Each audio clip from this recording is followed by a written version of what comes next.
I can.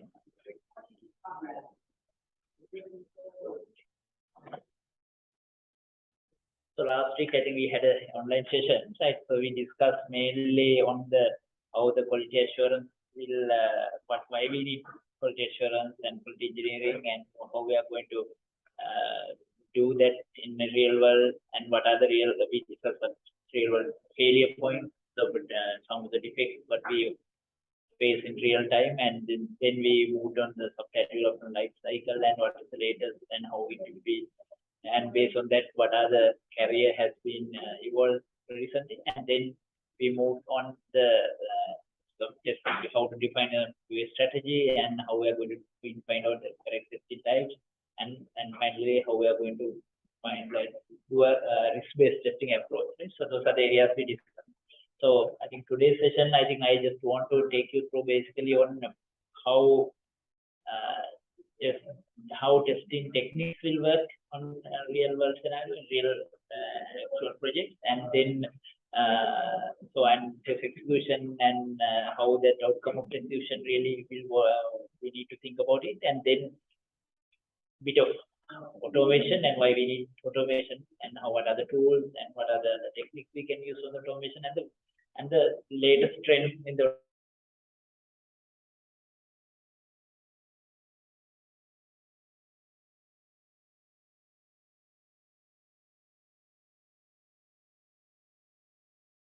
model. So I think that's the area that I'm planning to discuss with you today. So I think you can ask whatever the questions. I think last time because of the online, I much questions, only 1 or 2 persons asked your questions. Right? So I think today probably you can ask the questions since we are having a live session. So I think don't worry about asking questions. Right? So I think there's nothing called correct or incorrect question. Again, and as I mentioned last time, every question we should have an answer. Okay. Sorry. Sorry, I didn't get.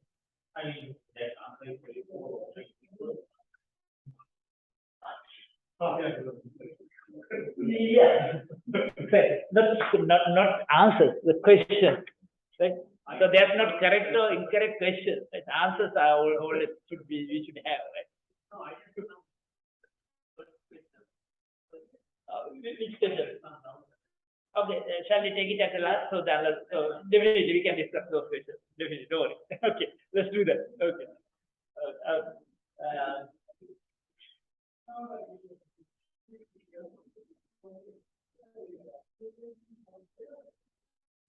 Okay. So why? So the first question is coming again. So why we need to have it? So I think it's in software quality assurance. So if you want to test any product or software, so we should have a methodological way. So basically, test cases is what we are using to validate any application. So why we need test cases? Any reasons? Anything we can tell why we need to have test cases?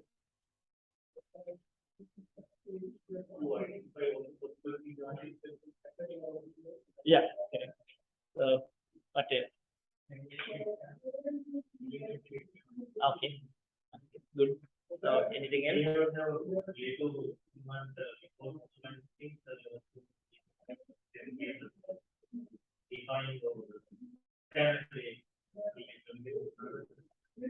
Yes, exactly. So we should have correct. So I think all the answers are. So we need to conclude all everything. So we should have a standardized model to derive all the test cases that we have to test based to validate the product perfectly. So and same time, so there should have some logical representation how requirement has been evolved, and that how we are going to use it in when we are testing applications. So unless someone can tell I tested this application, but we won't be able to prove it how we have been tested and which data has been used and which level we have been tested or something like that. So because of that, test case is fundamental requirement. So I think without having a test case, so I know some of the times when it comes to real world, sometimes I heard here and there. So we didn't have a test case, we just executed, we just tested. So I think this completely valid answer. So I think that will be ended up with a complete mess. So if you haven't write your test case, it doesn't matter how we are going to write it or how we are going to derive your test case. But there should have a test. So if you don't have test case, nobody, even something went wrong, we won't be able to tell. So I just tested without having test cases because I didn't have enough time. So that won't be a correct answer. I think that's what we are mostly hearing some of the project teams when we are deep diving, when we are looking at why these failures happening at the end. So I think people just say because of the pressure, because of the project pressure coming from the project management, delivery management, and everybody. So sometimes QA people, because they are most of the time QA people at the end, so they QA people always try to think. So okay, somehow I will test it. So I think that is completely invalid model. So I think we should have a test case. So another thing is we could be able to clearly scope it out. Right? So if requirement is there, so we can clearly map it how our requirement will be going to map the test case and how we can validate to that. So later we will at the end I mentioned I will let you know how now test cases has become a starting point right now. So most of the time right now what we are looking at test cases at the end, but with the latest concepts and latest trends, so test case coming in the unit prior to development. So test case is coming at the very first. Yes, sir. So we'll discuss how it will work. So I think that is one of the things I am going to discuss today. Okay, so when it comes to test cases, so before going to the details, so one thing is we should have test case. Without having test cases, we won't be able to test. And the test case is the fundamental way we could be able to make sure that requirement is mapped and the application has been tested properly. Then only we could be able to grow it. So again, another thing is, so when it comes to test case designing, so but we won't be able to just do the test case. Right? So because of the requirement here, because of the application in the other side, we just can't derive test cases just looking at requirement or just looking at the application, and we won't be able to do that. So the reason is so if you are going to do that, sometimes if you have maybe very long, large of extremely heavy requirement, so you might need it to run maybe 10,000, 20,000, 80,000, that kind of test case. So I have one good example in my life. Right? So I have been asked to manage some shipping registration project. It was completely mess up when I'm just involving in the testing point of view. So when I go there in front of the test team like you, and I ask where are your test cases, how much we have done. So they said 90,000 test cases has been reached to test the application. 90,000. So I asked how many test cases you executed. Unfortunately, they have done multiple test execution cycles. Even any cycle, they could not able to complete 90,000. So completely no point in that effort they have put, maybe a lot of late nights, continuous additional hours.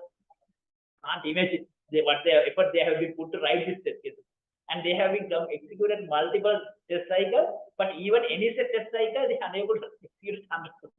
They might take in the maximum amount they executed is 40,000 and all manual. So can you imagine manual code executing 40,000 test cases? How much of effort is there? So this kind of testing, I think it's again no point of doing it. Better not to do it even, rather doing it, right? So then how we could do that? So we should have proper model. We should have scientific way. Unless we will be ended up with writing test cases by looking at every single word in the requirement, we can write it. So even when you go look at some of combinations coming in, so there are multiple combinations you can derive on your test cases. So so many things. Right? So and this is again when we looked at positive part. So basically test case coming in two different ways. One thing is the positive test case that we test about the happy part of that. One of the most essential ones because we need to make sure the happy part of the product is working fine. So the next is negative part because that's the area where we have most of the defects are located. If somebody is trying to do this and something go back and do it again, and someone has logged and go back and relog it and do there something like that, or either just click back button and try to do something like that. Those kind of right? many negative stuff will make a lot of errors. Right? So that's a negative testing also. So when it comes to testing, so there will be two different one positive and negative that both we need to cover. So if we are going to cover in a set of large requirements, because as I mentioned, we usually have very complex system to test now. So not only maybe restaurant management system or something small products that those are even not considered as software right now. Software are completely enterprise level applications that we deploy in the cloud and different data technologies and completely complex systems. Right? When it comes to these complex requirements, so that will be ended if you are just blindly design your test cases, just write your test cases, it will end up with 90,000 cases. Right? Obviously 90,000. Even I'm asking that about the team from the 90,000, they are saying there are many more requirements we didn't write test cases. So ideally they might, if they have enough time, they might be ended up with writing maybe 2 lakhs of test cases. So can't imagine here, right? So that's obviously we should not do that. So how to avoid that? How that the next question is right. So if the requirement is there and requirement is a completely large requirement we have given, so how we are going to avoid them? So rather write in 90,000 or 120,000 kind of test case, how we could be able to avoid it?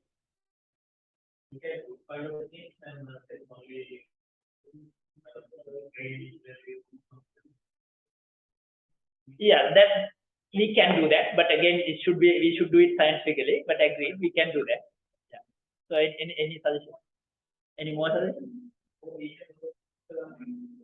Yeah, automate is mandatory. I think right now. So even if you're writing, if you're going to just maybe 10,000, maybe 100 tests, even you should automate. Then you will get that value because the application will have multiple releases, continuous deployments, continuous changes.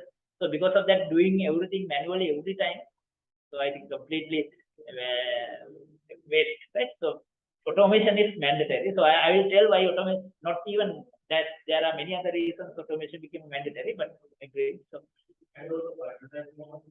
yeah, prioritizing comes in a very different aspect, but agree. Yeah, we can. So when it comes to just deciding, so what else we need? So basically, we should have a scientific model, right? So unless we can't write it, so right now in generic we have a set of models techniques available in this country we usually use. So but I don't think that's even sufficient. We need to go a little further, but we'll discuss how we are going to do it. But definitely we should have a set of scientific techniques to use to derive the testing. Rather just looking at application or the requirement, we should not do that. So definitely we have to use set of techniques.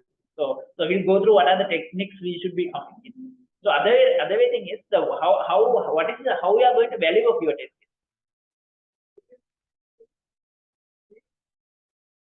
So if you are writing 90,000 or 200,000 test cases, and if you are catching up maybe 10 or 20, 30 defects, what is the ROI? It's very minimum, right? It's like in a war, so you can fire a multi-barrel, and nobody will kill anything, and nothing will happen. No point. You are losing, completely wasting money. But if some soldier is going and using his 10 bullets and he is getting 10 enemies, so each bullet he has a value, right? So exactly the same concept comes in the test cases. If your test case have at least one defect, that's perfect. So that's where we should look at. If I can write 10 test cases for some even complex application, and I can find that each test case a defect, so the value is completely high. So that's the whole expectation in writing test cases. So always we need to think, if you are writing test cases, we should at least, my test case should have a defect. So if you can have multiple defects for one test case, that's perfect, right? So but ideally it won't happen in real world, but always we need to think that. That's it. So then if that is the objective, and we have to have a minimum number of test cases, we have to use the techniques. So techniques coming in to pick them. I will come to that later.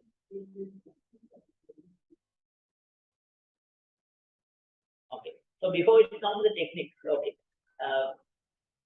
So these are very primitive some of the examples of the test cases. So basically test cases we recognize the tabular form, right? Basically test case number should have test case description and preconditions if they have something to have to do prior to you what we are going to do. So think if you are going to test login, so then you have to invoke the URL. So invoke the URL will be great. And then in the login, so you might have to enter the username, enter the password, and click login button. So that's the access we are going to do. So access comes as a step. And the most essential one is the expected result. you should know clearly what should be the expected result. So if you are going to log in button, you should know which page it will be diverted. So you can't just say it's logged. So which page it go to the home, the home page, is it go to the profile page or some, whatever the page it should go, right? So that is the expected result. That we should clearly know when we are writing the test. Even the test data coming in. So think if you are going to use username and password, we have to clearly define what type of username and password they are going to use, how many different type of variations, combinations they are going to use. Right? So all this you have to define in as your test case. So all these come in a tabular form. So those are the basics. So when it comes to good test case, so what would be the good test case? So one thing is it should be very clear to everybody. So sometimes test case will be executed by a senior engineer, the lead or architect manager, or sometimes very fresh new hired resource to the team. So we don't know. And the person who executed this time, maybe the next time there will be another guy. So whoever the person coming in should be able to clearly understand the test case and should be able to execute. Any individual coming in and any individual who even don't know about the application or domain should be able to write that. Because of that, we have to very briefly, very clearly, we have to derive. So those are the set of fundamental requirements to have a good tool.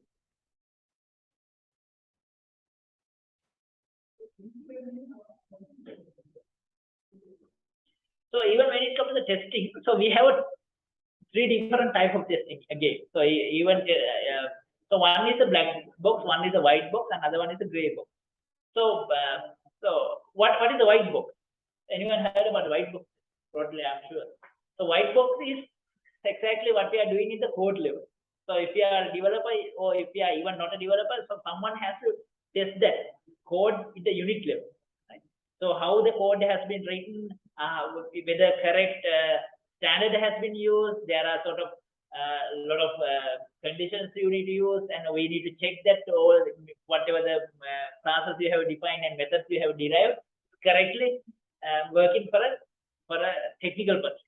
So that you have to do a lot of unit testing or the developer test. That will mainly by looking at the code and reuse the code itself and try to derive the test case, what we call white box. So we know the code and we looked at the code and we write the test case. So when that's essential. So mainly the developer has to do that. That's the right now the norm. But it doesn't mean developer should do that, but someone should do that. But usually in the current roles and responsibilities, developer himself or herself has to do that. So the black box is something different. So black box is, so without looking at code, anything. So we are going to explore the application by looking at the functionalities of the application. That's what exactly quality assurance. So when you are testing the testers role, so then independent testers or quality assurance people will come and do the black box. So they usually not looked at the code and they even think about code. They looked at the application, functional point of view and behavior point of view and testing. So based as an end user. So other one is gray box. So gray box is saying sometimes some certain conditions you will have exposure to code in some level. So when you think you are going to test in backend some of the APIs, sometimes you have to have some sort of exposure to code unless you won't be able to derive your testing. And because you might have to develop set of simulators, set of frameworks. Because of that, you might have some sort of exposure to the code. And same time, you are not going to fully deep dive in the code and test it. And after with this exposure, you are going to test it functional perspective back. So then we call this gray box.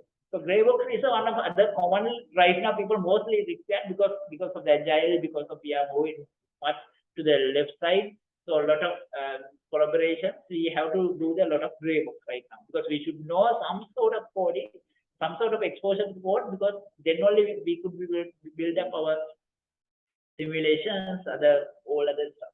So those are the three different type of testing types definitely we have. So most newest one is experience-based testing. We most of the time we call exploratory testing. So exploratory testing is one of good new concept that we use. So why exploratory testing comes into a picture as well? So because we discussed right now, whatever the test cases we will be developing, we should automate. Right? So once we automate, so the testers will have additional bandwidth because execution mostly comes, and now automatically made, right? It's overnight. It's with the code itself. It will execute itself. So because now all the test cases, if you are going to automate, everything will be use your DevOps pipeline, and it will be integrated to your code. Automatically, it will be executed, right? Either nightly or whenever the code is completed, it's executed. So that is just the time has been ready saved because of that. So new concept has been introduced. So we have to do the automation, and we do the majority of testing automation, and tester should have to do the exploratory testing. So that means so at the time you are having the application itself, you explore the application. Go through the technically explore the application and find out the additional details. Sometimes you might go through the different negative parts, or sometimes even multiple. The people usually not think some of the areas they can touch. Right? But again, it's scientifically we have to do that. You can't just blindly do that exploratory test. And sometimes some people are saying exploratory testing is not without having test cases. I do because I don't have a time of the right test case. I do a exploratory test. That is not valid. The case, right? Even exploratory testing, you should have a test case. You have to write the test case itself and do the test. So without having documenting, if you are going to do an exploratory testing, that is not again exploratory testing, right? So I heard this word a lot of times in some of the projects, agile projects. People say we don't have time. We are doing exploratory testing. It's fine. So where is the test case? The discussion I'm asking, but still they don't have a test case. So no, that is completely wrong, right? Even if you are doing the exploratory testing, that you should have some kind of experience on the application, experience on the domain. So think if you are testing capital market application, you should have proper understanding about how this domain works. If you are going to test a banking application, maybe internet banking application, you should completely aware how internet banking will work, how these other internet banking applications perform in this world, and all these concepts you should have clearly aware. Right? So then you can do the exploratory testing. So exploratory testing, junior resources or some inexperienced resources, it's difficult because they don't have a proper overview of the domain or anything, so they won't be able to do it. That basically we will learn the application itself and write the test cases, execute it, and document the results. That's the process of execution. That's the one of later trends. Okay. So basically in the QA resources, either we are going to do the exploratory or the gray or black. All this we do as a mainly development. Right? So because we are not going to touch the code, and we don't understand the code, and we will not try the test case. Right? That we are not doing that. So that's not our part of quality assurance. So quality assurance is to do it independent. That's why we don't need to look at the code. If you look at the code, our thinking pattern always go with that code, right? So then we will have complete dependency with the code or developer. So that's why we are not asking the testers don't even look at code unless you need to get some technical information. Like when you want to get API connectivity and those information, unless you should don't look at, because if you are looked at how this for loop has been right, so then your automatic test case you align to that. Sometimes you might miss the bug. So because of that, you should not do that. So that's why again, whatever the testing, you should explore the application and do that. Explore the requirement and do that. So here the testing techniques, right? So wherever, whatever you do, you have to use the techniques. So there are key techniques, I think 5 or 6 set of techniques we usually use everywhere. But I will deep dive a little bit on to some of the advanced stuff as well later. So one key thing is equivalence partition. So let's go by this. So equivalence partition is think there's an application. Maybe I don't know. Maybe we'll look at student registration. Maybe the exam management system. So based on the marks we are getting, so people will get the grade. So people think we will get.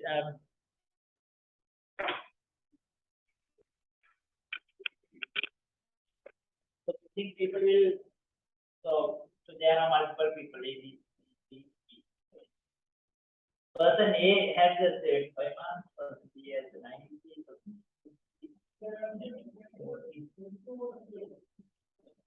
So based on that, so we will do the grade. So the grade will be given like maybe above 80, so A plus, above 75, A, About 60 D or 50 D below 50 space. So if this is how we are going to do. So based on the mark, you are going to decide what is this grade, right? So if this person will be right? So this is how we will be given, right? So think your application is doing this, then you have to test this application, right?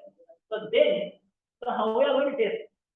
So people will get a 0 to 100 marks, right? Some person might get 0 marks, some person will get 100, and we don't know. So any marks anybody will get, right? Based on he perform.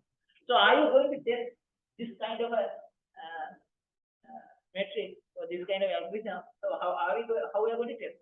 So ideally, you have to test from 0 to 100. So then only you know whether 91 person who got the 91 marks get a correct rating, or either get or 41 whether get correct rating. Unless you don't know, right? Theoretically, ideally, you have to.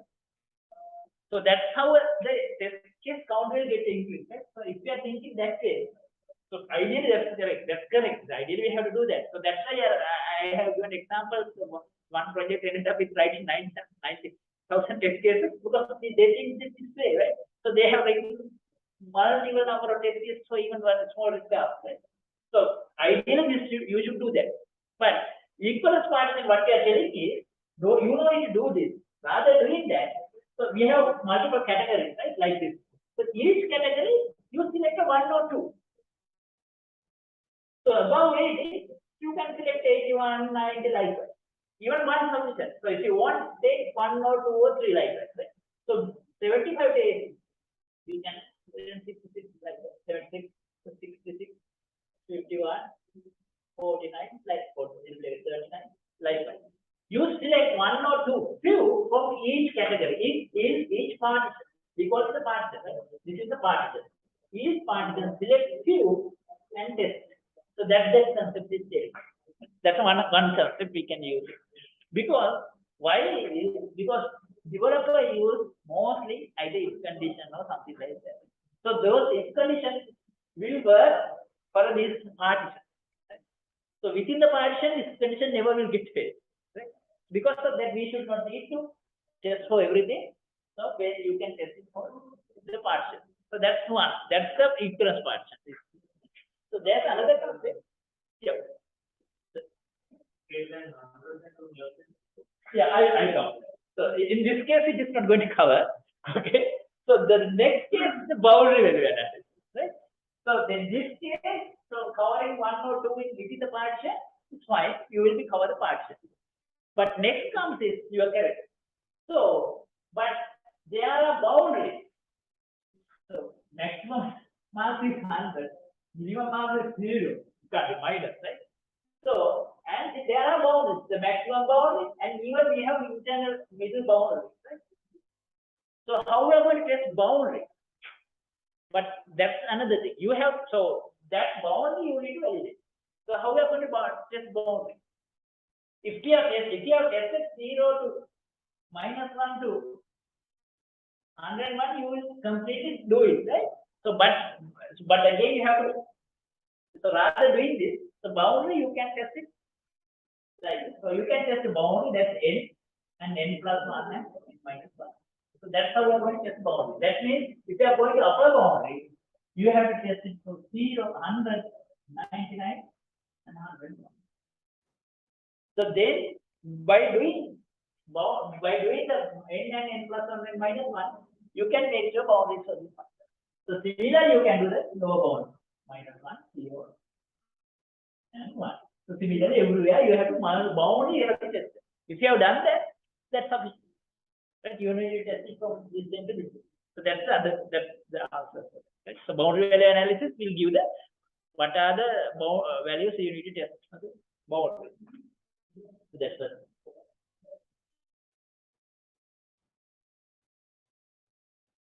So other one is state transition.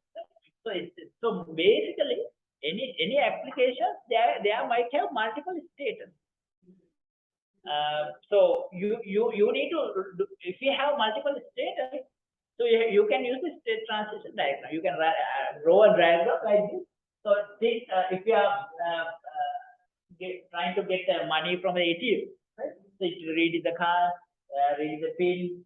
So by reading after that we can do the cancel button and go in, or either you can go to move next transition and choose the transaction, and then even that time you can press cancel and go in the job, right?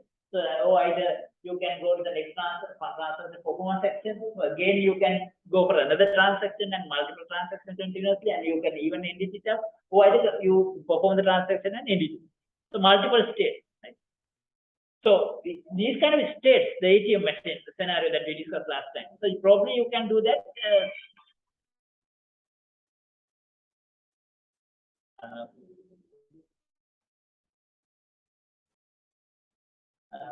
You can do that, right? So you can derive this kind of state transition. Then you can find out that test cases you want to test that. You can write that test cases out of this type.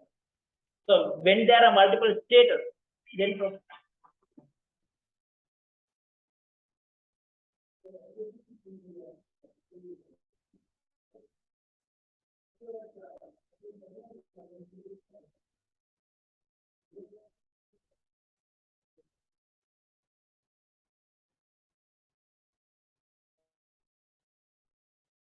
okay, so you can do that. So other technique is so decision table.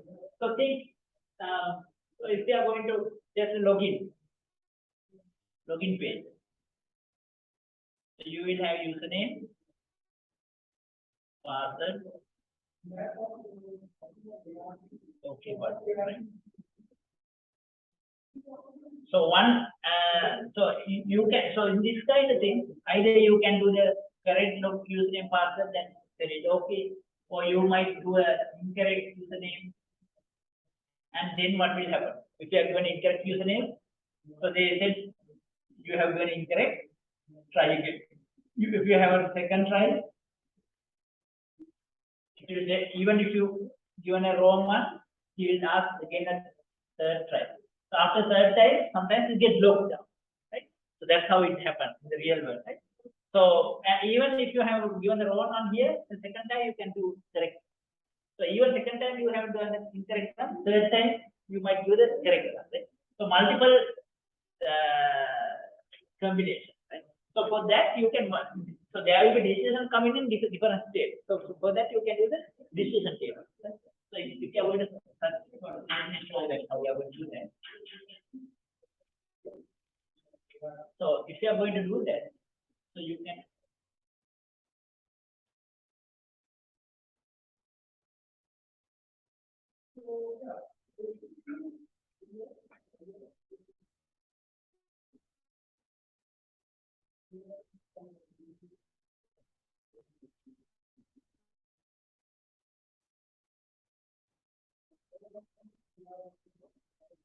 So you can give the correct username, correct password, click OK button, login. Right. So incorrect username, correct password, OK button. Okay. So then the third time, so you can retry, right? So even that time you can use save. So then it will lock, right? So usually we do the true and false for this. So this time if you give it like this, even this, given this, what we have locked. So likewise, you can have a decision table like this for multiple combinations. Like so, how many there will be multiple combinations coming in. Right? So then you can figure out what are the combinations you want to test for your application. And the decision table will give us what are the combinations you need to test. So ideally, you need to test all these decisions. So I will tell how to avoid that. So even this design technique, it will give a multiple combinations, large number of combinations. Think this is a login page, very small, right? Even that you can see how many decisions coming in, right? So you have to test for each decision. Right? So theoretically you need to, but let me brief how we could avoid it. So other one is error guessing. So error guessing is So that's again kind of expert judgment. So you have to look at where the errors should come. So even login page. So even after incorrect username or password, you should get error.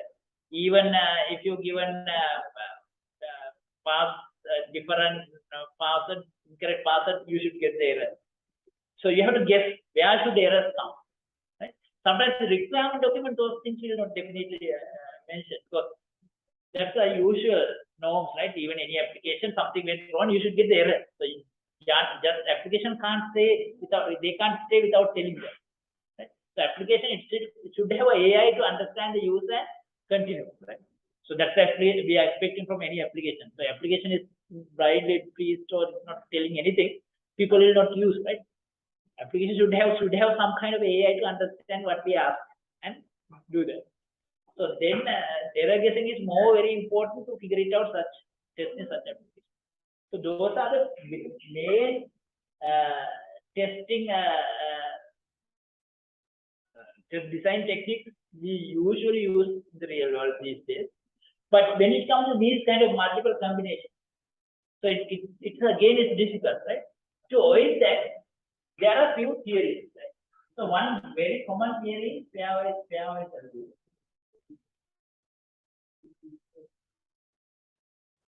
There's a concept called pairwise algorithm. So in pairwise algorithm, what they are doing is they will consider this as pairs, and they will generate the combination you should have. That's a concept actually. So this concept actually has been derived with a lot of researchers done by a set of people. So that has I could remember which university they figured it out, but this is some university invention, right? So a set of PhD holders, PhD researchers has found out this model. So they have this a proven model in even the industry. So they compare as they are, and they will figure out minimum number of combinations you should need to have. This algorithm automatically you can get. So this is one common. We can use this concept even manually and derive, or either just you can use automatically use this algorithm and write a program, and you can figure it out the minimum number of test cases you should have. So pairwise algorithm is one of common good concepts right now industry has find out. But still I am saying is we need more, right? So pairwise is good, but still I don't think it's the best. So that's why a lot of researchers need to happen in this testing industry. We have very minimum number of researchers happening because testing has because this is one of even software development industry. This software and quality assurance became a newest area, right? Because of the very less researchers, very less. I haven't seen anyone who is doing PhD for testing. I never heard about it. But we should have, right? That's the requirement. So then they will be bringing out these kind of concepts, new stuff to how to derive minimum number of test cases, optimum test cases. Okay. So probably you can think about it. Okay. Okay. So let's move a very small case study.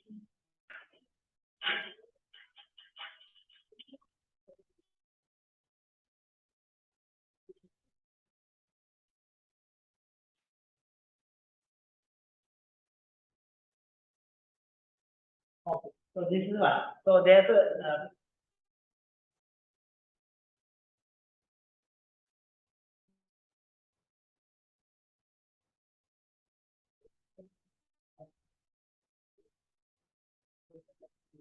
okay. So there's a small login application. So the requirement is username is mandatory. Username accepts email address only. Password is mandatory. Password can have 8 to 6 characters. When user click on login button, user should get logged to the home page application.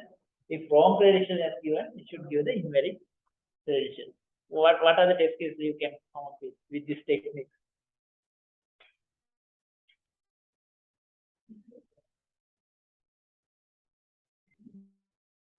So first requirement, username is mandatory. So how are we going to test that?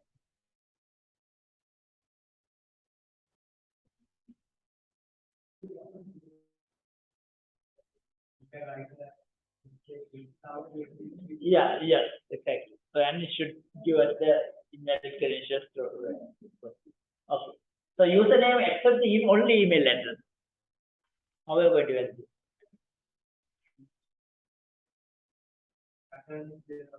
Yeah, so you can use the email address and then you can see the so without at mark, and so there are coming multiple combinations coming in, right? So even you put at mark, so the incorrect emails comes in, right? So different patterns, right? So you need to identify and you have to password is mandatory.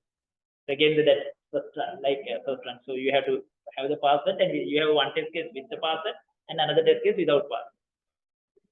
So password can have, and this is a good one, 8 to 16 characters. How are you going to test that? Okay, so now it's 8 to 6. 8 to 60. This is the password. So how we are going to check the password key?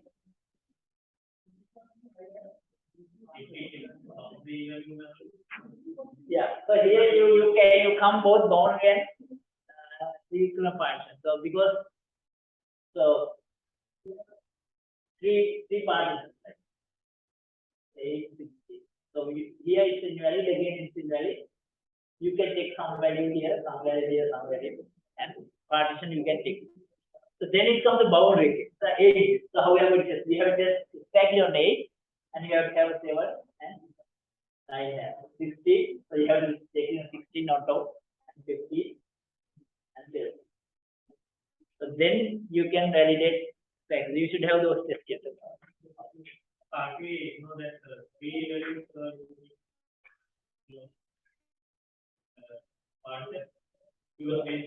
yes, because already you test in this, because of that you can omit. Yeah, you can omit. Yeah, you can omit. So you can do it both together. In this case, both together. Yeah, correct. So another one. So user click on login button. Should be able to log into the home page. So multiple transitions comes in here, right? Even person given a, so think correct username password, login, go to the home page. That's fine. That's a happy part.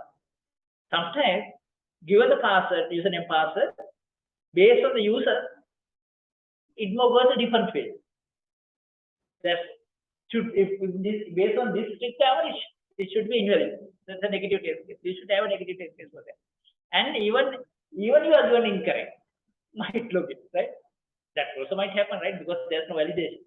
So that test case also need to happen. So here you have to have a multiple negative set of test cases to make sure you are going to validate. Not the happy part is okay. Correct password username go in, but incorrect username password also might go in. Or even correct username password will go in a different place. It will land it somewhere else rather going to home page. That's again fail, right? The test case is fail because the requirement is to go home page. Okay. So other one is the error, right? So the error. So you need to figure out at which point you should get error. Even if you are giving invalid length, you should get error. Even if you are giving invalid password or password length, so all these combinations you should get error. So you have to have the multiple error messages. Yes. So you have to base them. So these are the I found out. So these are the techniques we can use. Right? So the use login page. So that for the decision we can use the login, whether it's correct login page or the decision table we can do that. So equivalent partition used for the character length. So boundary analysis also we can use. So whether a person is going to correct home page or incorrect home page, so you can use this transition technique. Okay, right. So that's how you can derive. So you have multiple number of test cases. So I just get few to that. So each technique there will be test case, right? So even this kind of login scenario. Okay. So other thing is okay. So think now once you write this test case, the next few comes to the execution, right? The next phase, it may be first time execution or it might be regression. So what will happen if you are getting a different outcome? So think if you are given a correct username password, but it's logged to some other page, not the home. What does it mean? In your test case, expected result you have mentioned as you should log to the home page. But what is the actual result? It's low towards maybe profile, you say profile phase. So now it's low, but move to the profile phase. So expected result, every test case will have expected result. Right? That's variation. Expected result is successfully logged out, go to the home page, will load it.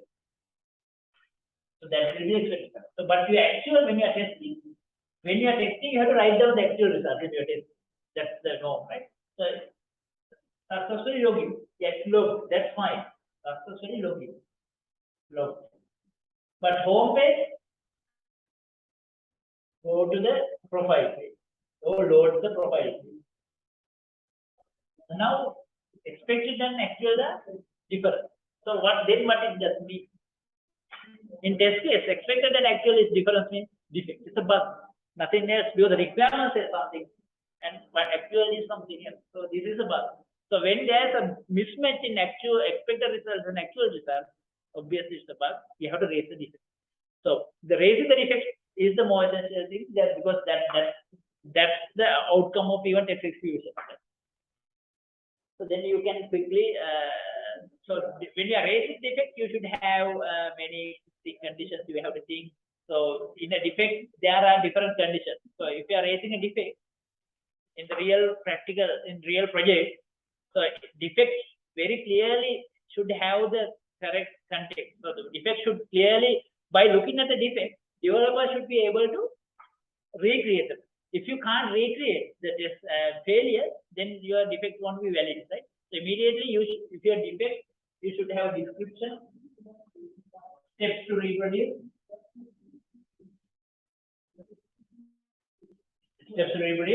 expected result. This is what actually happened, actual result. Then you have to attach screenshot to prove, log file to prove, because developer will come and say, no, this is not happening. I can see in my magic work, but we have to attach the proofs, right? So log, screenshot, whatever all the information as a proof, we have to attach it and replace the defect. And next thing is, in a defect, there will be critical issue. What is critical for a defect? Yes, exactly. So critical is what is the impact of the defect to the application?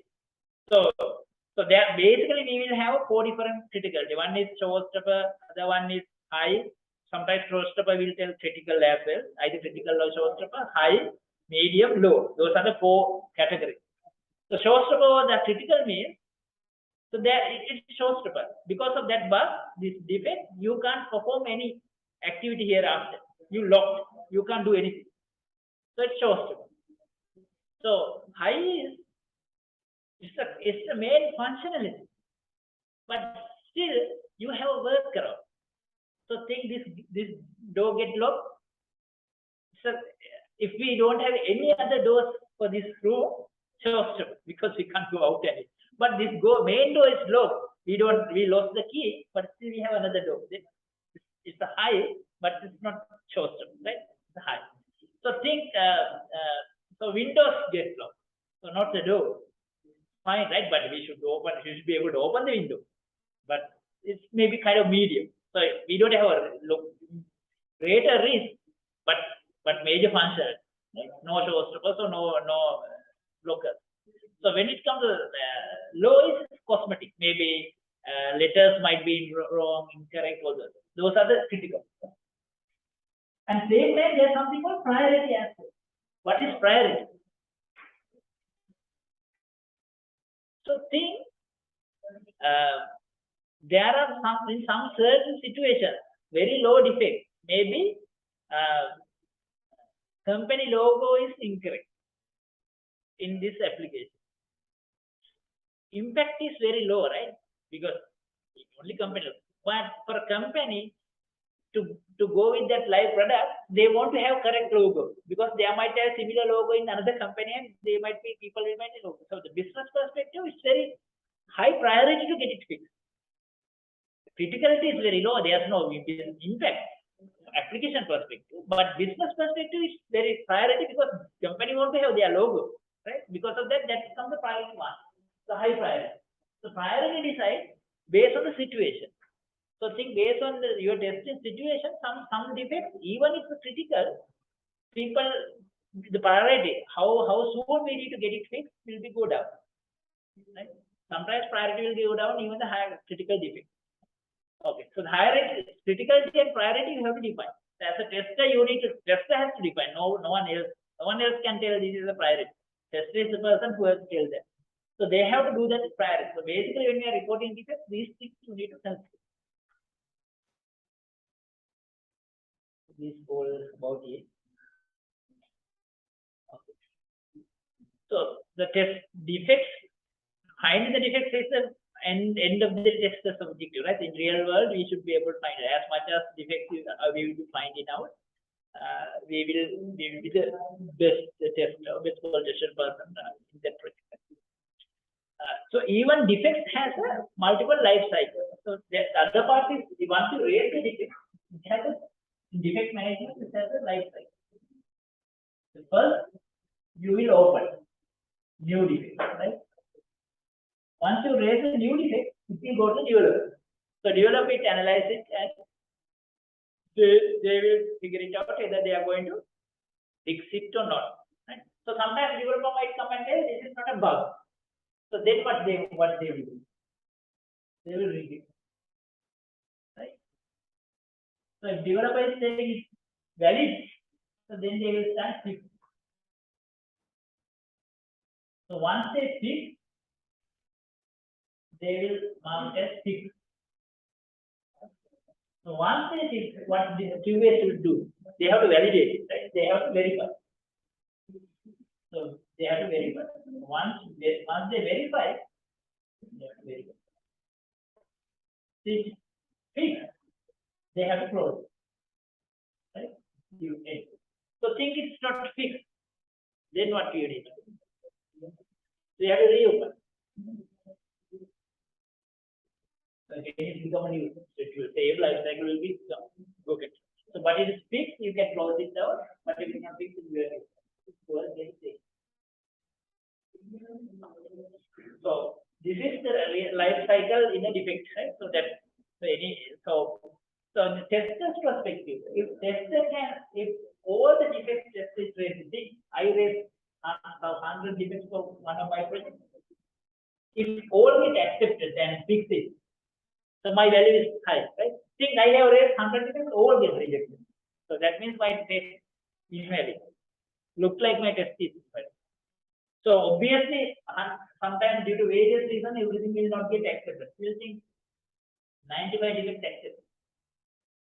So sometimes we can tell 85 defects is accepted.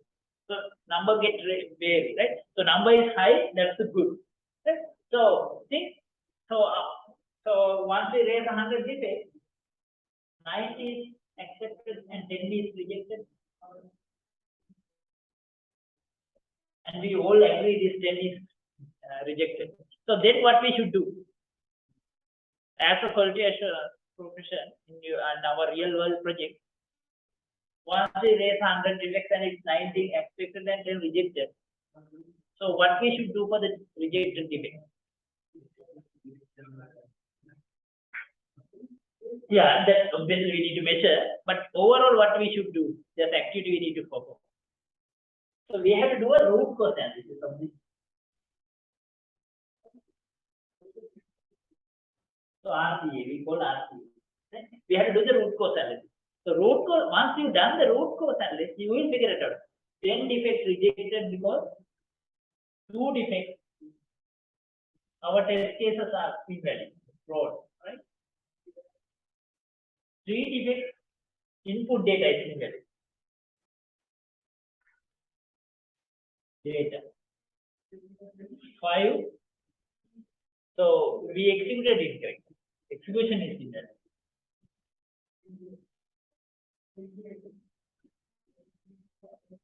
Execution invalid. Incorrect way we have done.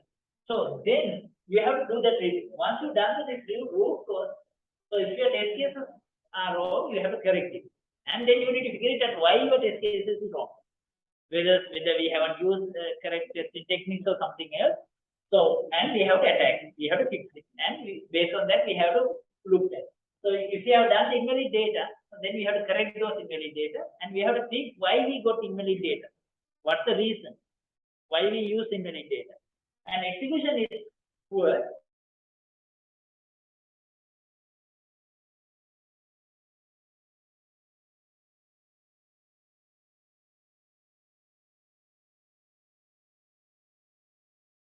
To the execute. So like that. So even if multiple test cases are wrong, the defects are raised because of a lot of poor test cases.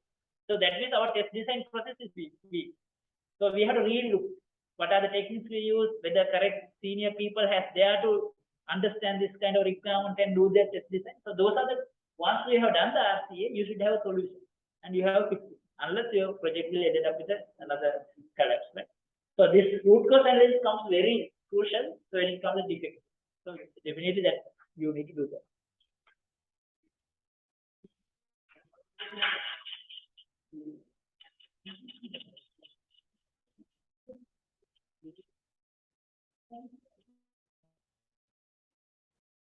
Okay. So the next topic is I will move into the testing tools. Okay. So now we discuss about the test cases, right? So how to derive and everything, right? In real world, so are we expecting to run all these test cases manually? That's the question, right? So previously, if everybody looked at manual because we have this very simple application, but the application right now we have either very complex, we have a large number of test cases. Sometimes we will not have UI. Some of the functionality will only run in backend because some of the functionality we might have to use APIs, invoke APIs, and functions. Because think even if you are developing a banking network, internet bank. So this is the backend. So front end you have the web. So this is the web service level. So usually it communicates like this to the web, but the same internet bank application we use for the mobile bank. So they will call the same web service. And if they want to expose some of the things, some of the organization they do, their salary transfers automatically. So then this bank will expose this set of APIs to private companies to use this API and transfer their salary. That's how they do it here right now. Right? So multiple people will access.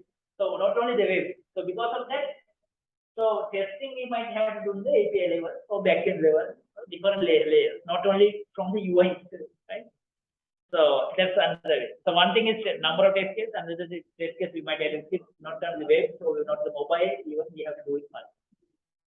Even this is for the functional version. Think even you have to execute cross browser. So you have so usually people use Edge, Safari, Chrome. Those are even we have multiple versions. So if you want to test multiple browser versions manually, I don't think we could do that. So definitely we have to use set of tools, either automation scripts to run it in multiple browsers, or either use some kind of we have cross browser testing tools itself now, or either we can use it. Even that comes, we have to use the tool. So even non-functional, the performance, security, all those things, I don't think you can do it manually. Even with the performance, we won't be able to do the performance testing manually because we have to simulate the load for multiple users. So for 10, 2, 3, 5, 10 users we could be, but when it comes to 100,000 users, could be able to do it manually. We won't, right? Because of that, we need to do. Because of that, we should have to. So testing we can't do right now with manually. So that's become impossible and inefficient. Right? So each testing types we right now we have two. The tools play large role.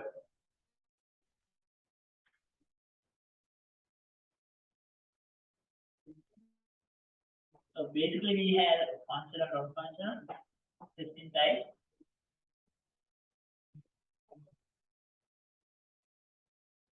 For functional, so sometimes you might use the web So sometimes you might use the API, sometimes you have mobile, some maybe different backend gateway,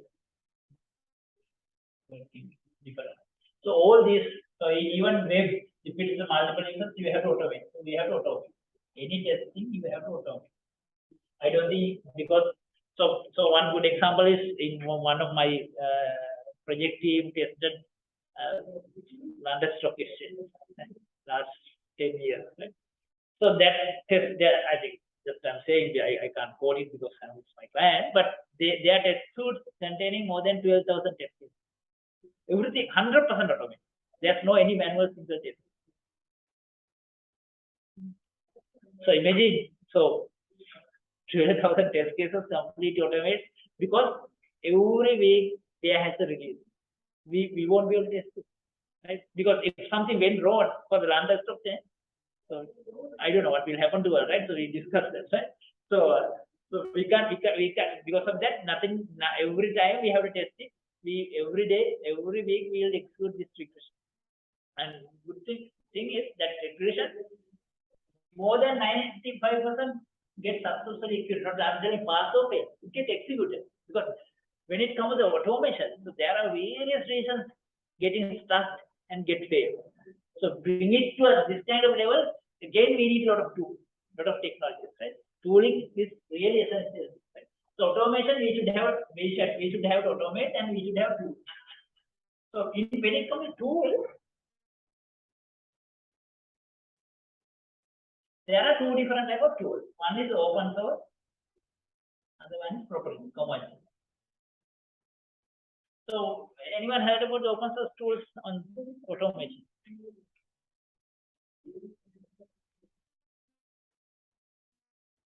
So mainly everybody is discussing about the Selenium, right? Selenium is one of core main of. It's not a tool exactly. It's kind of a framework, but it's alone. It's not a framework. It's kind of plugin actually. Okay? Selenium is kind of plugin. It can use with Java or Python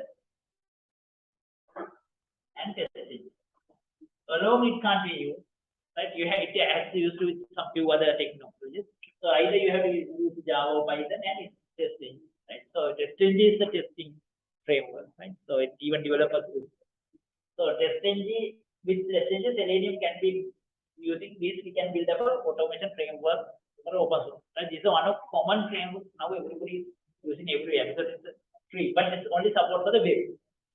So when it comes to commercial, there are many tools, but UFT, Unified Functional Tester, is one of major test tool. It's initially done by Mercury, the company called Mercury. Then they sold to some HP. HP is bought, and now it's there's a company called Microsoft. And there's another called Rational Functional RFT or Rational Functional Test. That's done by the IBM. That's another major commercial tool most of the people use. So there's the key tool. So basically automation. When it comes to mobile, so there's again like Selenium, there's a called FPM. So almost look like Selenium. So when it comes to API, so this is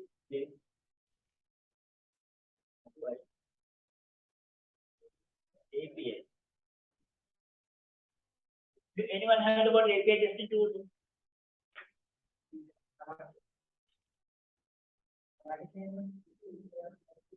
Sorry.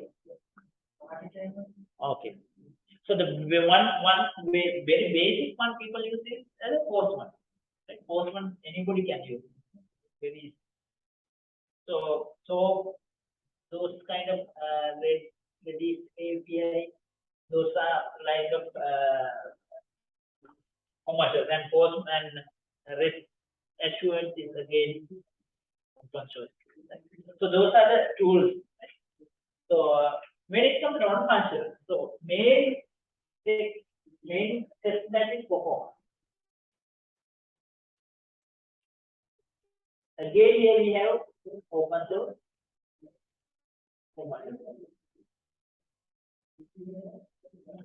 Anyone heard about any open source tools for the performance?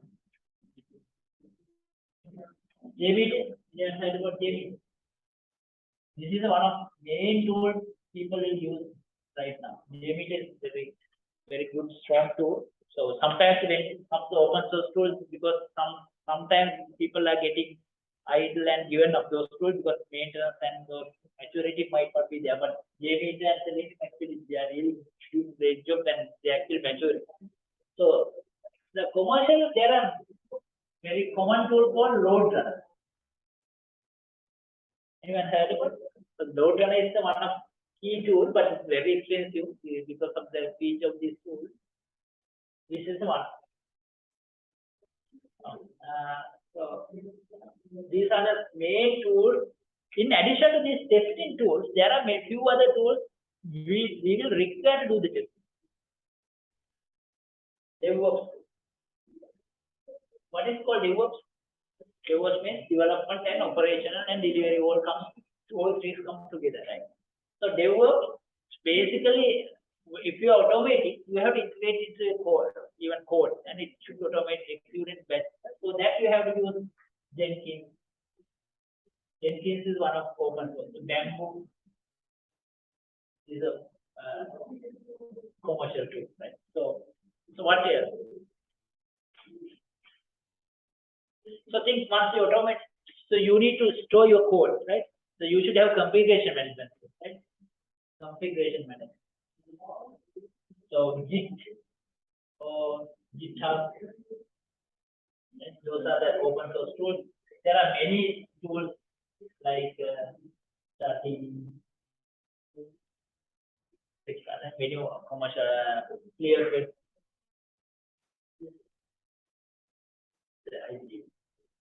There are many code maintenance tools. So what else? What we need? Any additional tools? The right test cases, store test cases, right? Manage the test cases, manage the execution results. Go back and say that the execution results are valid and your requirement is validated. All those things. So kind of test management too, right? So we need test management. So usually now all these tools we could be able to integrate it. So in real world, so one tool test management, I don't remember any open source tool.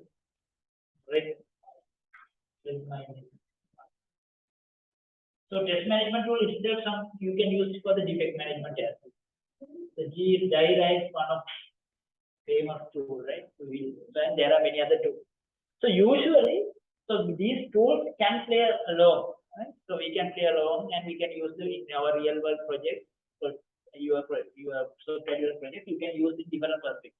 But the now trend is complete automated. So that's the trend. So your automation test tool, you combine with the DevOps and integrate it with your code base, right? And it's automatic. So let me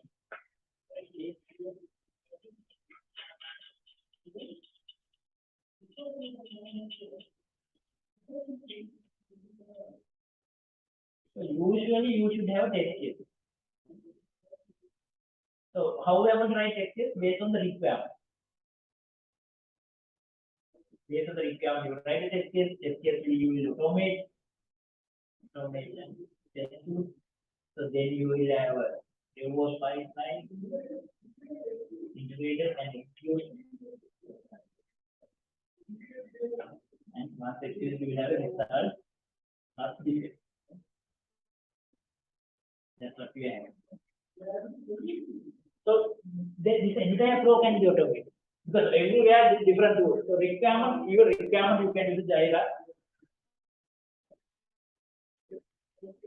The test cases even you can use Jira alone you can't, but there are set of plugins, lot of plugins stuff you can find out to use. So like Sapphire plugin you can use here for managing it. So then automation you have DevOps Jenkins will things like the execution will happen automatically. So result will get maybe a so all this once you get the result, your result will, you can integrate it with your test case. Right? So automatically you can mention your test case flow in Jira when once you integrate it with the DevOps, and if think so you have commit your code today. So now today, end of the day, it's going to execute. So as soon as executed, those results automatically will go and update in using the Fire plugin. They can update here. So as soon as updated, their results go back to the exam. So think you have your test cases are all failed. You by morning you will know. So this requirement, requirement one is mark it as a red fail. So requirement is not being implemented. Automatically we know. Developer commits the code yesterday night, but today morning I got to know the requirement market as a red because automatically executed, and I know the developer has not done this code, right? So automatically this can be automated. So I think good. I have actually seen it in very recently. We worked with Google. So their entire software development process they have been automated like this. I think I'm pretty sure that's why they have very strong platform, right? They have made strong platform to do that all this. Requirement to test case, I think I'm not sure exactly test case how they are derived, but they have a set of tools. It's not completely manual, so partially automated. Even this automated test suite, they will be used. They have their own framework to automatically derive the script. So no, they are not coding. Automatically they can derive using the test case. And those tests automatically use their set of plugins, and they have their own DevOps pipeline automatically, and it executed automatically, and it go back and updated their dashboard. So nothing. I think very minimum manual interaction. So their test teams, I think so. They are really everything automated. So I think that's the level we are expecting to be everybody. So I think that's why they have this. And unless I am pretty sure they want to have this kind of very strong framework. So this may be the same way. I don't know. I never see it, but I believe this may be the way the Microsoft, IBM, everybody will do it. So I'm pretty sure how they are, unless they will not have this kind. That's the level we need to go there. So I think that's the industry expectation there.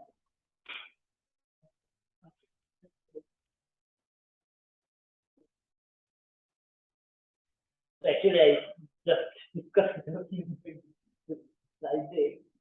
The same, nothing else. So let's say what we are discussing here, so two different type of tools.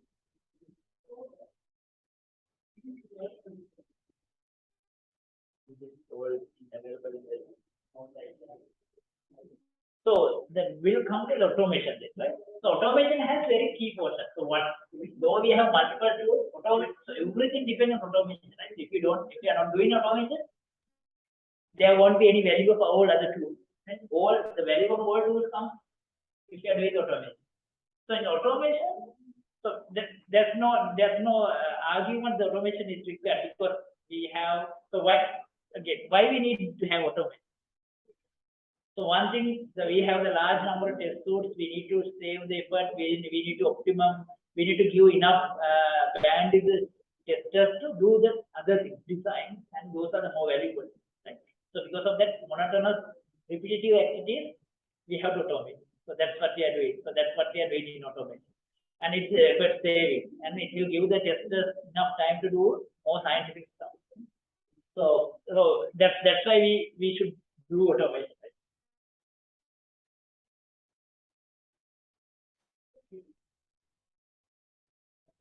That's why we want to do the automation.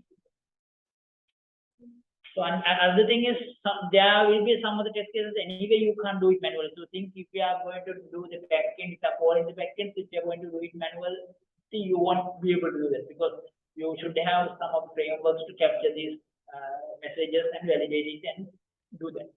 So and another thing is accuracy. Sometimes accuracy is not. We can do it. Some of the accuracy we won't be able to do it by manually by doing it. Right? So that's the benefit. The risk is still there's a lot of risk. So risks are sometimes so if we are doing it manually, think when I'm doing it, application would crash. So what I'm doing? So I will clean up and I restart the application and start from the test case beginning. Can it happen? Can it done by the automation? Can we do that? So think while you are doing manual execution, you are in the third step. There are two things your test case, you have 5 steps. When you are performing third step, application would crash. So your usual process is such a crash, you clean up whatever the other cleaning processes, clean up manually and restart the application, get the level where you go to the same place you are in, and it's good first, second, third steps again and go to the fourth. So can you handle that in automation? If you haven't done, if you just did the automation, you are going to do the automation, you won't be able. So, but we can. The answer is we can. So that's I think one of the latest techniques, the AI comes in, right? So that in our automation test suite, we should have AI, unless there's no point. So we should be able to handle why this failure happened, what kind of cleanup need to be happen, and do all the cleanup and bring it the entire test suite to the level, and entire application to the level the test suite again to suite.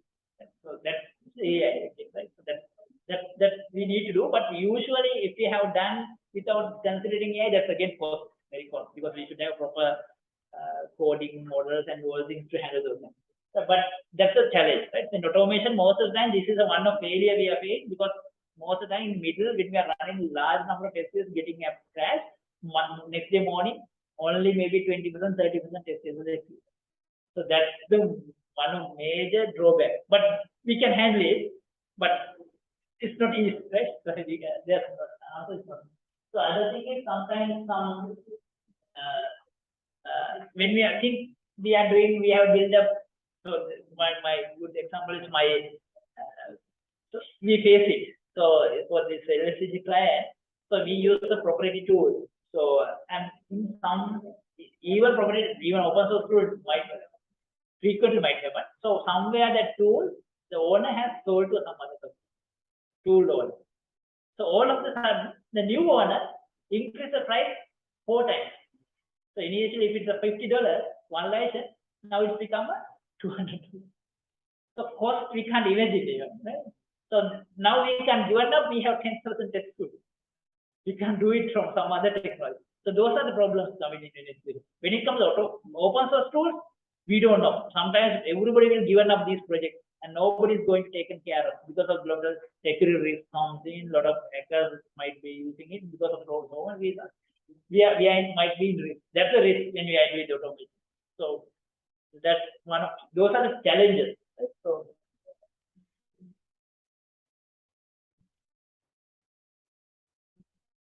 okay, but even automation, there are set of ways we can do automation. So one is we can do the data driven. So based on the data, we can have the multiple automation. So things our login if you look at login application. Okay. So username and password. So we have to do multiple username password. So in that case, we can have one script, one login script, but we can call maybe 20, 30 different type of username, valid, invalid, both, and use the same script and run it continuously and validate.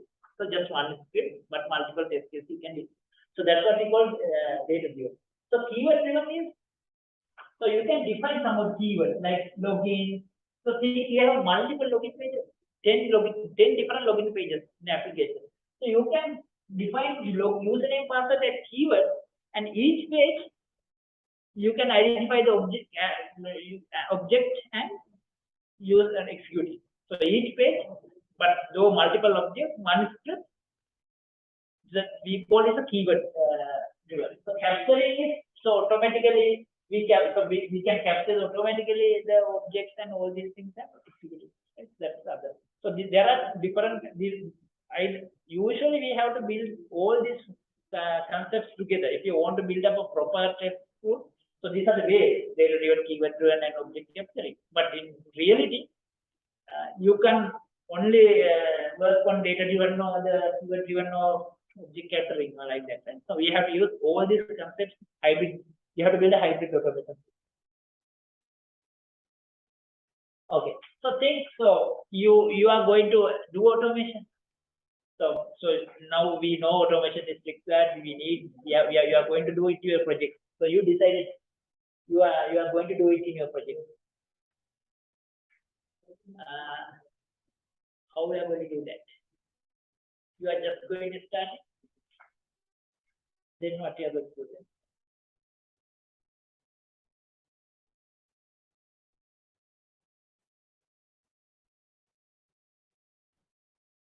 So because see, so one good example I mentioned is because we have developed 12,000 automated test tools. So before building this kind of so it's a complete investment, right? So large number of dollars they have to put it if you are going to do such decision. So if you are going to start this kind of decision, if you are going to execute, you need to have and definitely we have to do a pilot project. So that's must.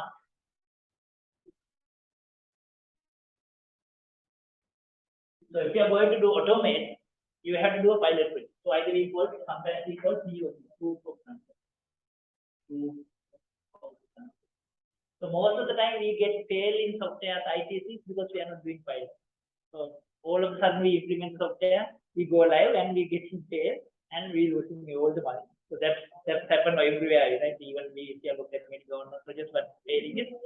Rather doing a proof of concept, we are going live, but we are going to implement. So even automation we can't do that. So we have to do a pilot project. Why we need to do pilot project is sometimes technology. So the tools technology and our application technology might not be matched. So by looking at few, it may be okay. But if you are going to deep dive, there are a lot of challenges to automate using maybe even if your application technology and the tools technology might not be reliable. And sometimes the tool think so. So we by looking at we see that tool is good, we can automate. But once you build 10,000 about test cases and running these bulky test cases continuously, tool might get correct, tool might get trash. That's we don't know. Right? The performance of these tools might be not sure. Right? So because of and sometimes so one good example we face. So the memory most of the time, when we are performing these lot of testing activities, so memory consumption is very high.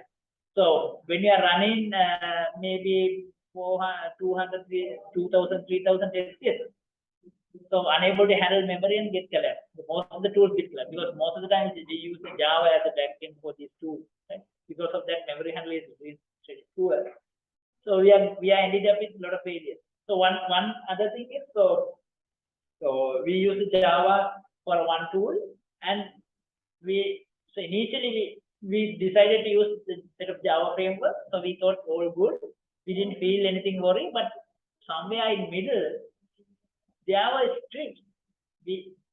That number of code lines that Java cannot handle. So we don't have any solution even. We are completely got stuck. So that's right. Before moving, we need to find out. You need to analyze your framework. You need to analyze your test. What kind of tests you are going to implement, and what type kind of test cases will be there. You have a very good sample. Select sample test cases. Do a pilot project. See this all the different combination will work correctly. The pilot project is very essential. Without doing pilot project, I don't think it will be ended up with a failure. Pretty sure.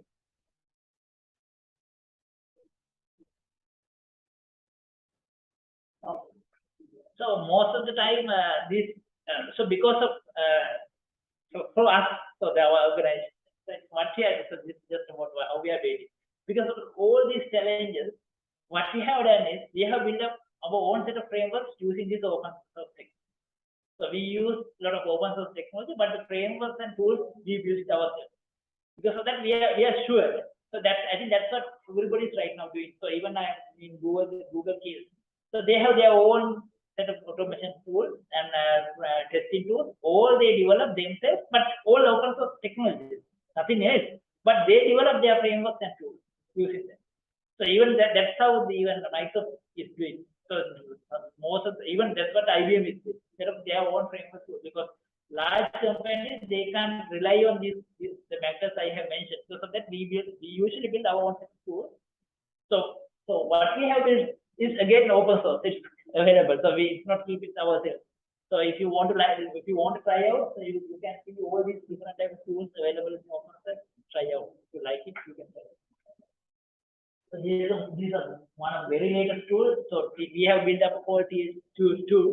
So that the latest version that can do anything. Automation, performance, non-functional, everything can be done. So I think many organizations have. I work multiple organization. I saw this for every organization. So that's the level they are moving right now.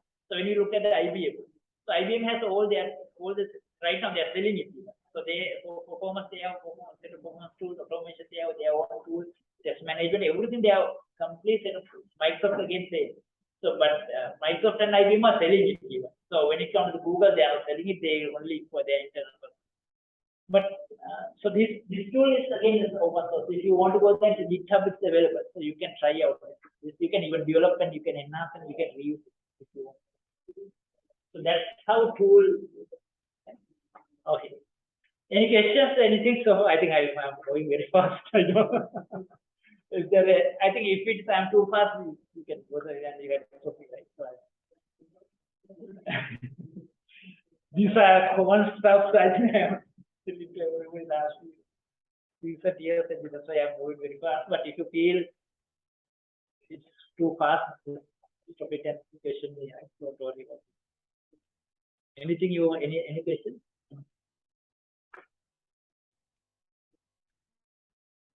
All good. Yeah. Okay. So then, so let's move to the latest set of concepts coming in with automation. So the few concepts are so everybody. So we discussed everyone right now. We have to be in agile, right? So what and so all the software development technologies waterfall, right? We discussed last time, right? So I'm not going to deep dive again.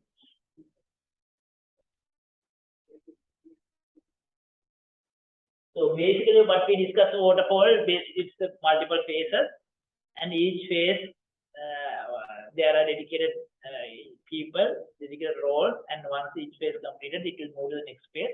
Testing comes as the last phase, and testers are at the last. So they are the people look at, and if there are issues, when you find out defects, so defects sometimes because of the requirement phase, because of the design phase, and then people have to fix it that level, and again you have to redo and a lot of effort, right? Coming.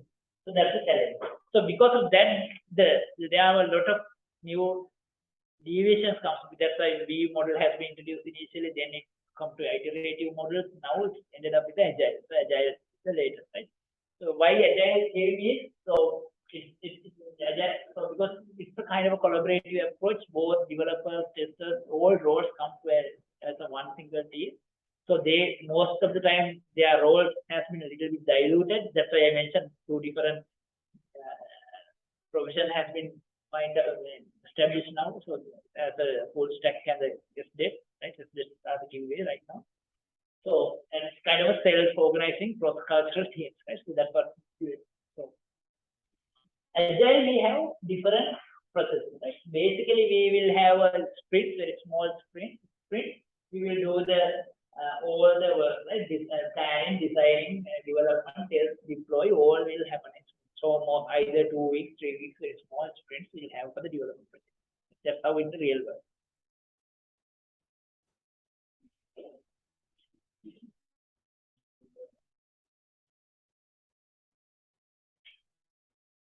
So there are few key agile methods.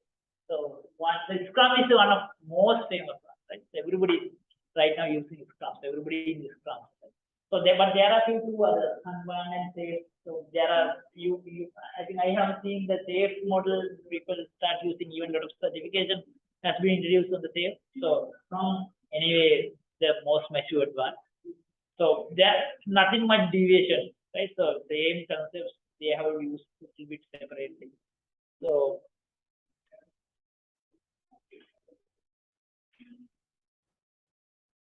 I'm not deep dive, so but I will share the content with you.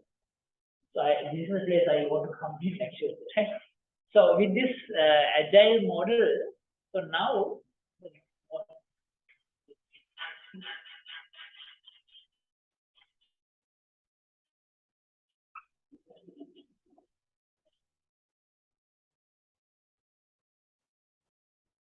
so I explained. So the concept of agile is, so initially,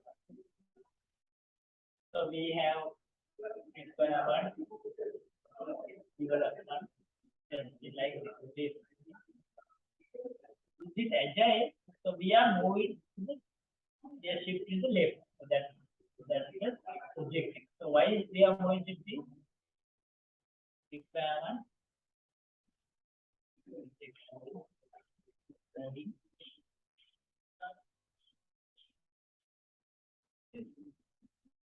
So everything can do the same time period.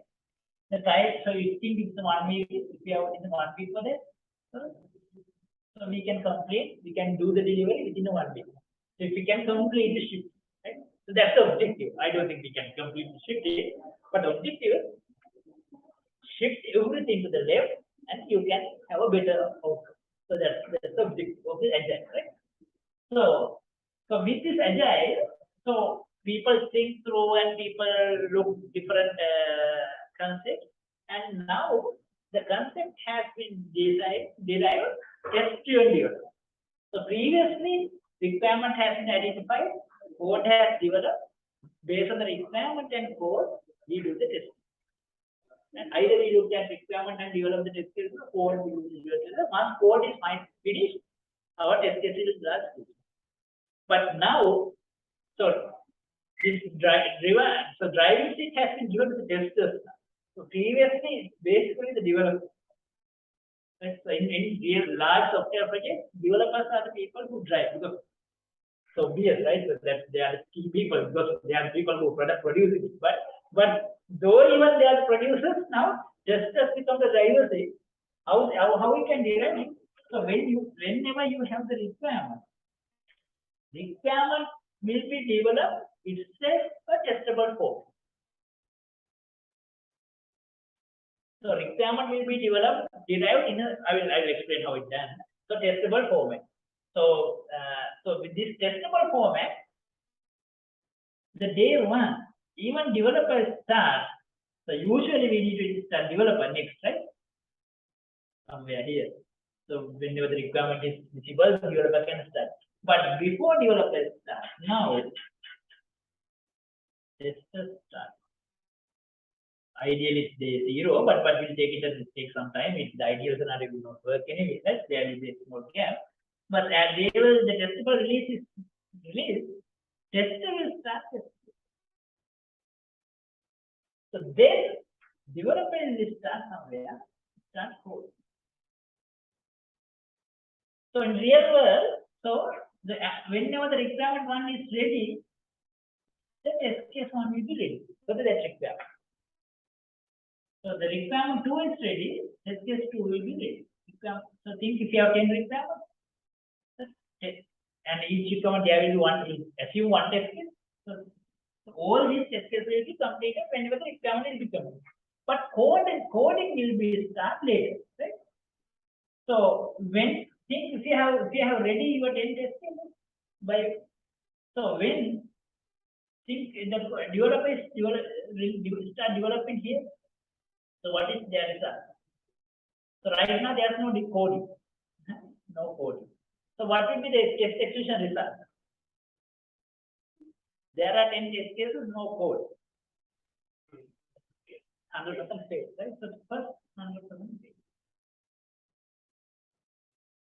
So either 0 pass. So whenever developer code 1, what will happen? So one developer commits the code, requirement code 1 for the requirement 1, that test case getting passed automatically, right? It's integrated, automatically executing every day, it's executed, right? Whenever the developer commits, 10%. Then developer will commit second, 20% will get passed. When developer commits the last code, 100%. So that's what we call test-driven development. So test case will be written first, test case will start whenever developer coding and committing, test case getting passed continuously, and by end of the day, all the test cases. So that means, and then when developer finishes the coding, testing also gets completed. So there's nothing like this. Everything moves to shift. So that we are completing. That's the objective. So that's why test-driven concept has been derived. So it's having a lot of drawbacks. So in the test-driven, so that's what it's having test-driven. Right? So we will write the test cases. Very beginning is the day. All will fail, but when developer is complete, it's great. So right now the industry has moved. So that's what it's having TDD, right? So test-driven development, right? So now industry moves to TDD. TDD basically based on the test cases, not based on the requirement. Now industry moves to this entire testing requirement. So we call behavior-driven development. Based on the behavior of the application, development will be designed. Right? So now, rather looking at test case, the requirement will be developed from the day one in a testable form. So no previous software development requirement design documents or anything. Right? Requirement will become as a feature. So this is how this feature works. That is completely testable. That requirement will decide, that feature will decide what will be going to test, what will be going to develop. So that's the behavior development. Okay. So test-driven development, we will start with the test case. Behavior development is started with the behavior. So what is it? I will show how to do that. So how to start behavior.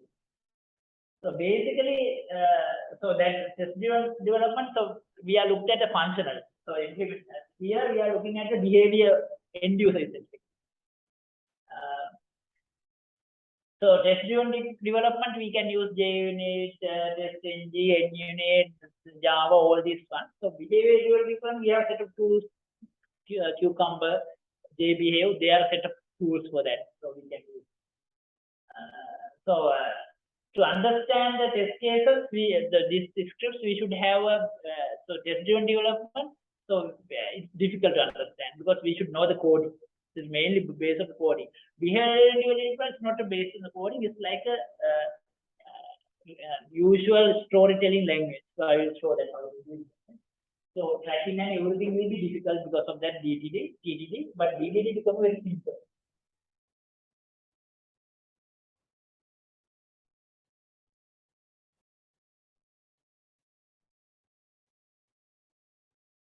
So I think values on the top test-driven is really high. We know, right? Because we are starting early. We will be managing the quality. We will be making sure. But the drawback is mainly because testing effort has become a very time consumed. Plus, it's kind of a programming again, right? It's a high tech. So because of that, we have to consume a lot of time, a lot of effort, a lot of technologies, and a lot of competent people. So previously, testers are a little less competent, right? So previously we thought that qualification engineers, anybody can do qualification, even less technical people can do. But with this, we need more technical people than developers because they are coming in the scene now. So that's again cost, right? So when it comes to industry, it's a cost. But in individual perspective, that's good. But when somebody is looking at industry perspective, business perspective, for them, it's cost. So behavior development, basically we will write a small story. We will write a story, and that story will start used for the development and testing. So basically we will use a few keywords. Given when there's a 3 keywords they are going to use. So we will write any requirement using these keywords, given then when. So like English.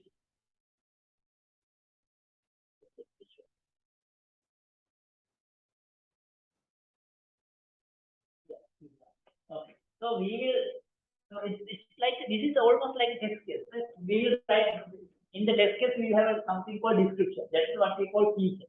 So we will have a small description of this story. What we are going to do there. So then we will have a scenario. So what we are going to do. Then we will write a given when. So like if you look at login application. So we can say given login application is available, then first one is login application is available. Given then given when then.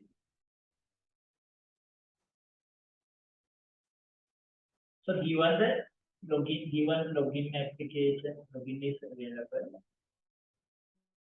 When user name, password and click OK button, then home page will be appear. That's the requirement of the login application. We will write like this. Given login is, so we will write, requirement will write like the test case. Given login is available when username password is entered and click OK button, then home page will be appear. So we will be writing like that. So that's what exactly behavior. We will write requirement as a behavior, and that behavior will directly use for the automation code.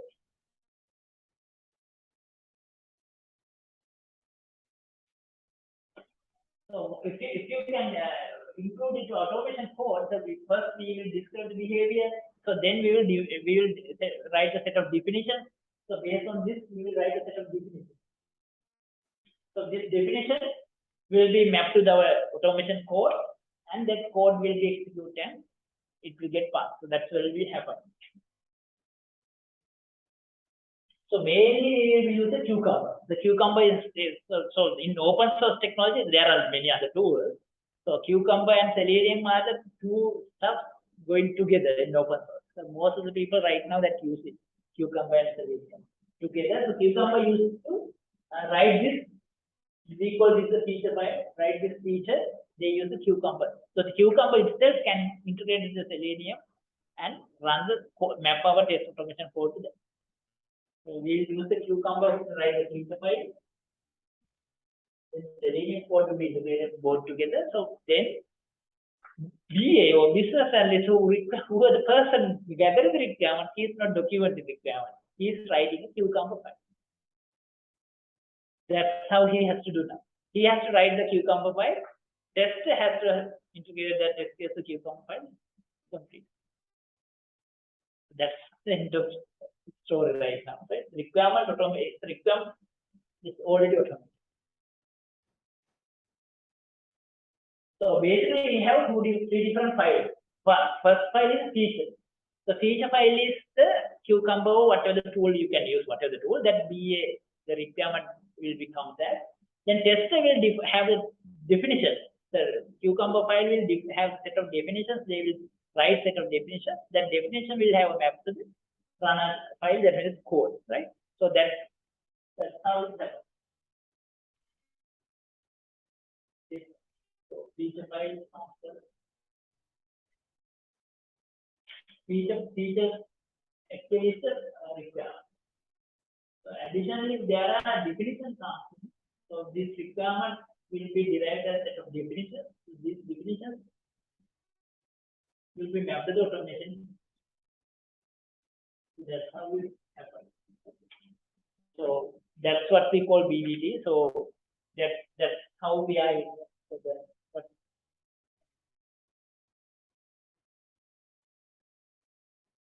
Any questions? And that's the latest trend in automation and how we use in the real world project. So even BA become a technical person. He can't be just visualizing requirements. So everybody has to become a technical. So there's in ITs there were non-technical roles like previously years. There's nothing like that. Everybody has to be technical. That's how their value will be retained. Hopefully next 5-10 years. I don't know in future what will happen, but this is now the situation.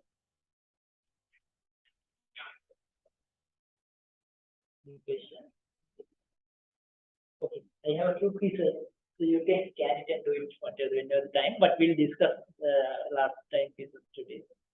You can scan it and do that.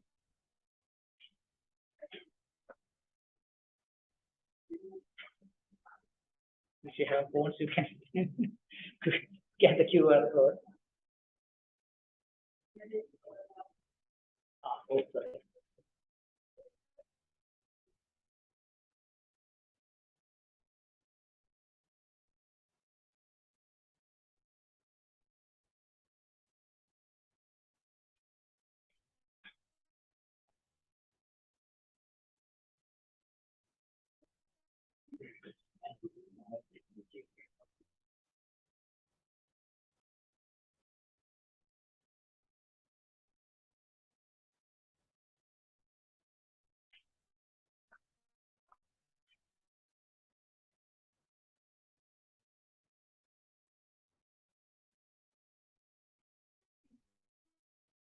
So there's another quiz. So that is about testing techniques. The one is about automation, right? The tools and automation. You can scan both. So there are two pieces.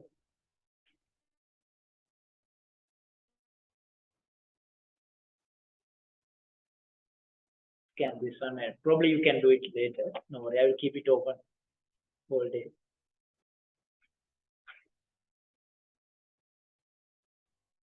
Even if you one scan, if you have your own groups, you can share it. No worry. One can get it. Not necessarily, but yeah, do it both.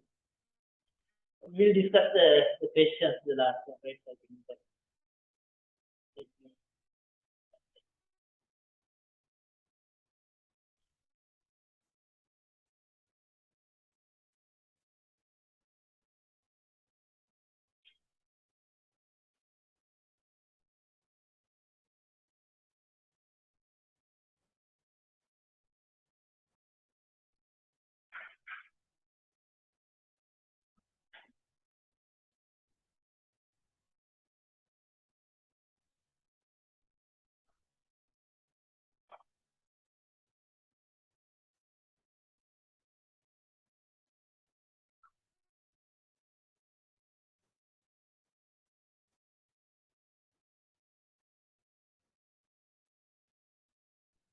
okay,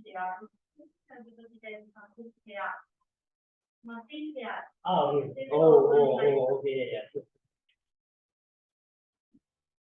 Confusing. Yes, I think okay. So these are the questions. I think we can quickly the last week question. So which of the following statements are having functional testing and are true? Functional testing evaluates the behavior of the system, whereas non-functional testing evaluates the functionality of the system. You can't see it.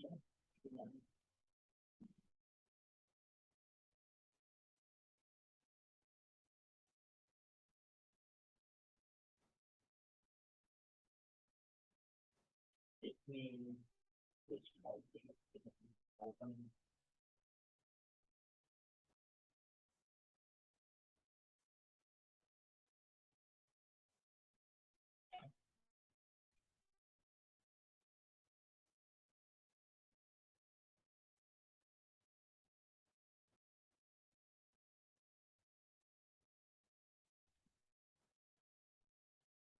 Now we can. So first one, functional testing is evaluate behavior of the system, and non-functional testing is functional. So that's wrong, right? So, the functional testing is black box techniques, where non-functional testing is not used black box. So wrong, it's again wrong. So all the testing black box, the testers, what we are doing as a black box. Functional testing is what system goes, whereas non-functional testing is how well system behaves. And that's correct, right? That's the answer. The functional testing can inform all layers, and non-functional testing can inform at only system. That's again wrong. Non-functional testing you can do whatever each level, because non-functional it comes on the day one. So the third one is the correct one. Which of the following statements you are true, right? Confirmation testing and regression testing can both perform at all test levels. Confirmation test finds the root cause to the defect, and the regression testing confirms there are no side effects due to the defect. The third one, confirmation testing can be performed only at system level, but regression testing can be performed at all levels. Confirmation testing confirms that original defect is there. Regression testing confirms that there are no side effects due to the defect system. So which one is correct?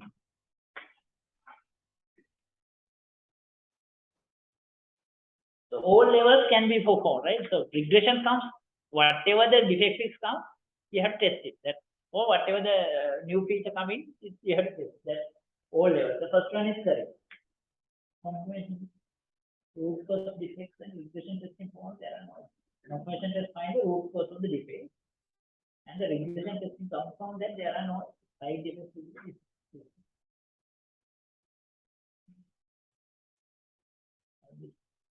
And the third one is wrong again. The comprehensive testing from the original defect is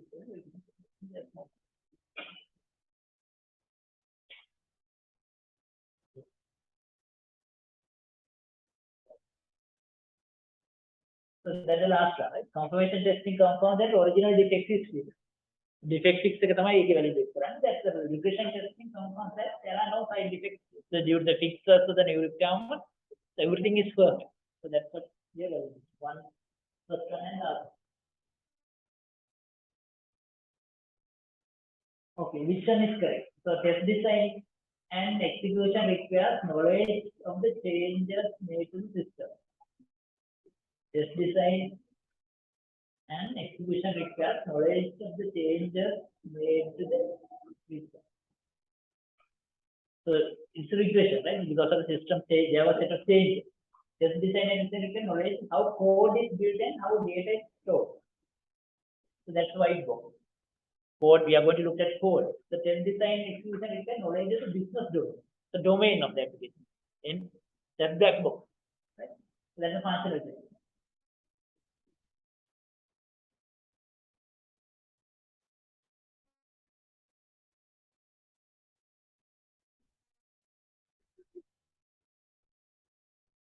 That's the non-functional.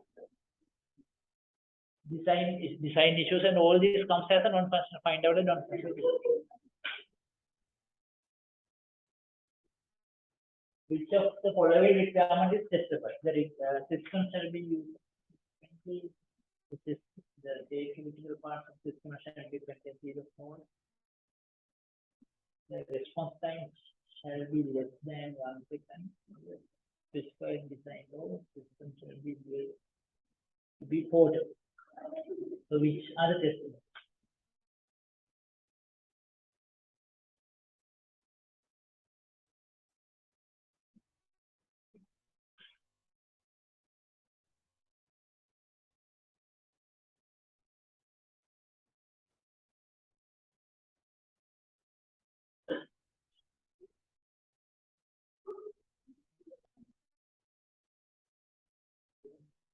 Which one is? 2, yeah. So which is the potential product risk factor? So what are the product risk factors, right? Failure of the third party vendor, training issues, problem requirement definition, poor software function. So risk-based testing we are going to do is define the risks where application go on face. So that poor software functionality is the risk. All other risks are different risks. Requirement not correct or training issues, not the product. Third party vendor risk all are different.